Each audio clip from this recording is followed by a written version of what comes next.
चलिए खबरों में आगे बढ़ते और अगली खबर आपको रामपुर से बताएं। रामपुर जेल में बंद समाजवादी पार्टी के नेता आजम खान की जौहर यूनिवर्सिटी पर ईडी ने आज सुबह छापा मारा।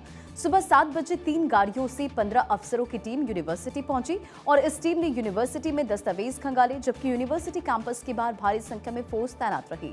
हालांकि यूनिवर्सिटी में क्लासेस चलती रही। इसके अलावा रामपुर, सहारनपुर और दिल्ली में भी 10 ठिकानों पर आजम खान और जौहर यूनिवर्सिटी के ट्रस्ट से जुड़े ठिकानों पर रेड मारी गई। देखिए, सोर्सेज बता रहे हैं कि ED prevention of money laundering act यानी कि PMLA के तहत कार्रवाई कर रही है।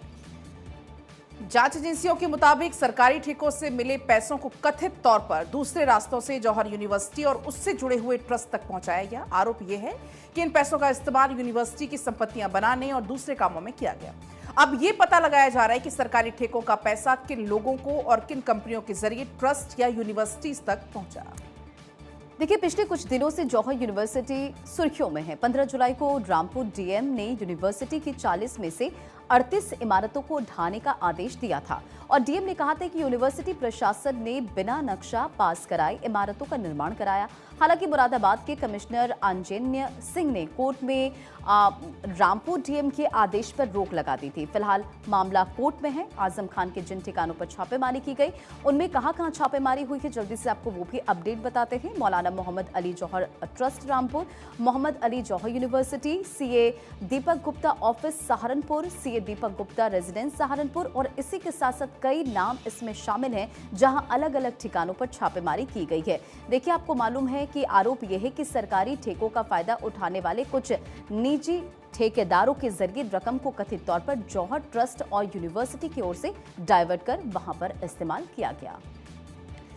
ईडी की जांच में ये सामने आया है कि कुछ ठेकेदारों और जौहर ट्रस्ट के बीच वित्तीय लेनदेन हुआ। एजेंसी को यह शक है कि सरकारी कॉन्ट्रैक्ट से हासिल रकम को अलग अलग माध्यम से ट्रस्ट और यूनिवर्सिटीज तक पहुंचाया गया।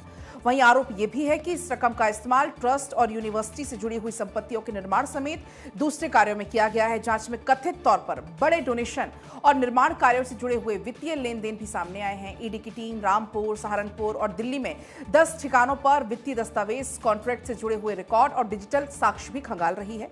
जांच एजेंसी ये पता लगाने की कोशिश कर रही है कि सरकारी फंड को किस तरीके से डाइवर्ट किया गया और बाद में उस रकम का इस्तेमाल कैसे कैसे और कहां किया गया। आजम खान के ठिकाने पर यह छापेमारी कोई पहली बार नहीं है। इससे पहले भी कई बार आजम खान के ठिकानों पर छापे मारे गए हैं। कब कब छापेमारी हुई आप ये जान लीजिए। जुलाई 2019 की अगर हम बात करें तो ईडी ने छापा मारा था। यूनिवर्सिटी में सर्च ऑपरेशन चलाया था, दस्तावेज भी उस दौरान जब्त किए थे। बात सितंबर 2023 की करते इनकम टैक्स और ईडी ने छापेमारी की थी। आजम खान की आवास पर यूनिवर्सिटी में छापा डाला था और 3 दिन तक छापेमारी हुई थी। संदिग्ध बैंक लेनदेन की जानकारी हासिल हुई थी। ईडी ने समन भी जारी किए थे।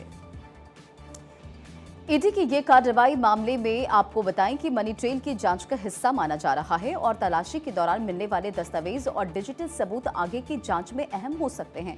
एजेंसी ये भी जांच करेगी कि सरकारी कॉन्ट्रैक्ट में हासिल रकम का कथित तौर पर ट्रस्ट और यूनिवर्सिटी तक पहुंचाने का पूरा नेटवर्क क्या था और इसमें कौन कौन लोग शामिल थे।